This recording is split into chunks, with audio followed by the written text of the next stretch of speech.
Hey, Bayek. It's me. It's Ian. Hey, by gum, and I'm here. I'm doing another film review. And this is it. Alright. It's The Exorcist from 1973. Well, what can you say about this film?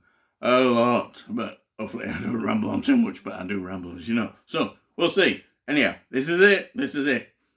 Some people think this is right scary. Aye, right scary. I don't know. See what you think? Anyhow, here it is, 973, and we'll start talking like we do. Or rambling, or whatever we do, I don't know. We go on and here we are. Anyhow, right, let's get down to it. Right, 1973. Seems to be an interesting year, 1973. But here we are, The Exorcist. Now, I remember this film coming out. I would have been 12 or 13, something like that, you know. I think, yeah. It depends when what part of year it came out. Anyway, we're going to do that. But anyway, I remember it because it was all in papers and it was all over news and media, and at school we were talking about it. Remember I was talking about Enter the Dragon before? Well, we were talking about The Exorcist. Because, well, it was another 18 certificate. And this one looked the sort of thing that you really wanted to go in and see. But there were people saying, "Nay, you can't go in and see that. Nope, there's trouble. There's trouble there. It's going to scare you so much. You're going to, oh, I'm not going in there, man. I'm not going in there to see that." But then you thought, well, I love a bit of scary. You can't be that scary. And then there were these, people who think they know best. There's always people who think they know best, isn't there?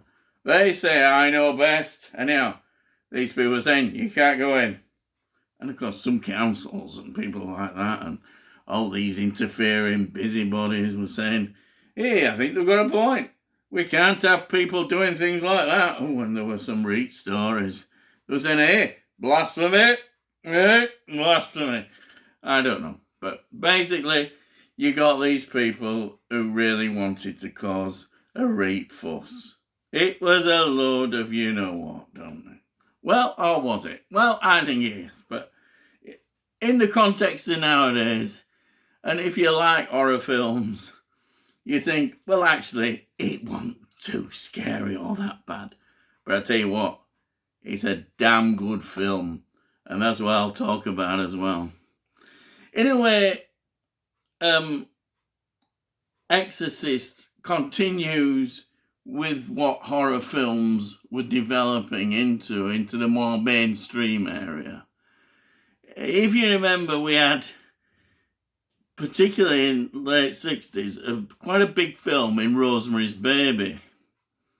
Roman Polanski's Rosemary's Baby, which took, looking at modern day life in context of, the occult and all that kind of thing, witchcraft. And it was an interesting thing because we've not always seen that. I mean, if you look at history of all these kind of things, it was seen in a gothic kind of sense in the past. But it was good. There were examples of films in modern era, but I think Rosemary's Baby really showed that. It really brought it into context. And then The Exorcist in 1973 takes it right into the mainstream. And of course, it's financed by a big studio. Very respected director, William Friedkin, who directed famously French Connection. Right? Yep, French Connection. And also, incidentally, Exorcist was the first picture to win an Oscar, even though it wasn't the main sort of for the film, but it was up there in Oscar nomination. So it was quite a trailblazer in that. In that context, it was a big trailblazer.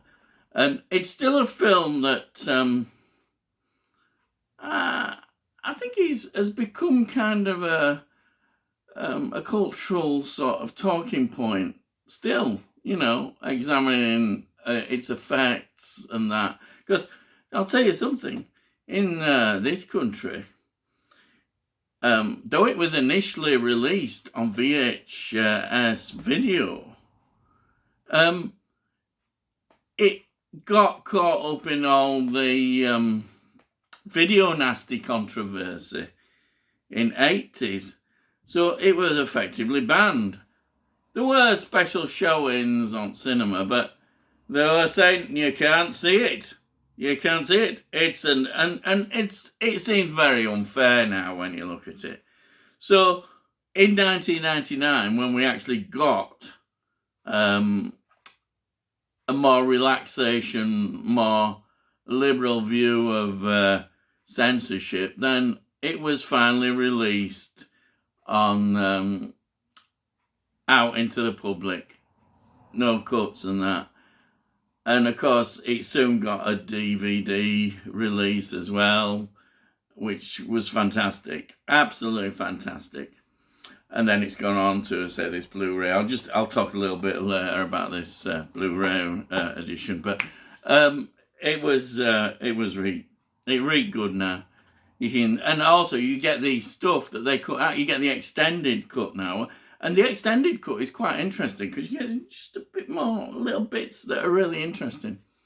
Anyhow, when we look at a film now, I must admit, when I first saw it, I liked it, but I've watched it more, and it really starts to get into you, and you start to really appreciate a lot more of it. I mean, I always loved the start because it reminded me like sort of almost like Indiana Jones kind of stuff where, you know, you have this with the archaeology and all that, and it is really grand. It's exciting. And then we go back, you know, to America, modern day, and all that develops, and we're thinking about Catholicism, and, you know, we start to get into all that, and it's really interesting. I mean, and the special effects in the film, absolutely wonderful. I think they're really good. They are really good. I know the controversial scene, you know, but now we look at it, I don't think it seems quite as controversial, but I think it looks pretty good, you know. It looks pretty good. There's some great scenes in the film. The way it's all put together is just absolutely. But of course, it did have a bit more of a budget, and in fact, there were a lot of problems over time with the film. And in fact, I think it cost double the cost that they expected because of various delays with casting and all sorts of things that were going on. So it took quite a bit of time, but I think when you look at it now, you think, wow, this is a proper film, a proper horror film. And I think it's important in horror films because it made people think, yeah, horror films are good. Because I think even now, there's sometimes a feeling that, hey, horror films, hey, we can't have that. Hey, it's not quite, you know, up there. It's, you know, you can have all these dramas and all these other things. But horror? Hey, what we don't want any horror around here, mate. Hey, we got enough horrors here, I'll tell you. In ass. Anyhow, but it was good. It honestly, I think it really opened up to what we had. That the more mainstream would actually watch and think, yeah, horror films, and money can be made from them. And you know what? When people say, hey, where there's brass, there's people going, hey, I want a bit of that action. Yeah. And they do it, and they get it, you know. I mean, look at all Halloween films that they made. I mean, they're brilliant films. Absolutely brilliant. I love them. I know people say quality went down, but Friday the 13th, the Freddy movies, oh, wonderful. And they made money. They made a lot of brass, I'll tell you. Yep. So when people think that, I think, hey, yeah, it's because, let's face it, there's an audience. It's like with sci-fi. I mean, people look down on sci-fi even, but now people, I think sci-fi has always been more ahead of horror in terms of acceptability, but even that's had its problems. But it's really good. That this film, I think, really brought a big debate in about many issues, many things, and it's a damn good film. It is, honestly. It's such a damn good film. Anybody who hasn't seen it, please, okay, there'll be some who won't like horror films, whatever, but, if you do like horror films, it's essential to see this. I think it is. It's such a damn good film.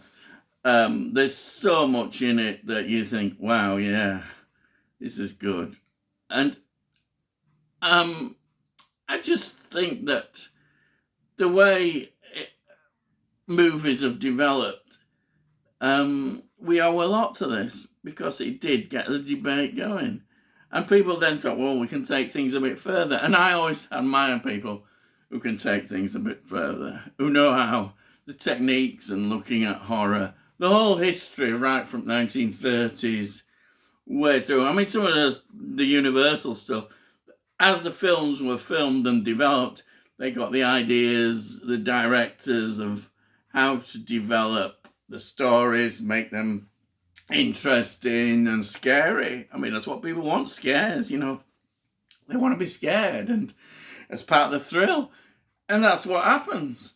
And it's good. I think it's good. And that's why I love horrors. I love horrors, even trashy horror films, but I do acknowledge that this is a masterpiece, I think. It really is. And also, I think, it may well come up, I may talk about the Omen trilogy. Well, really, it's more than trilogy. There's 4 films, but we don't talk about the last one much. We don't talk about that. Anyhow, so just a quick talk about this. This was the special anniversary, I think it's 40th anniversary edition, this 40th anniversary edition on Blu-ray. Imagine we might get a 4K. This would look brilliant in a 4K. I know there might be issues, some might say with special effects, but I don't think so. I think it'll look really grand, I'll tell you. It'll look really grand. But anyhow, I recommend this.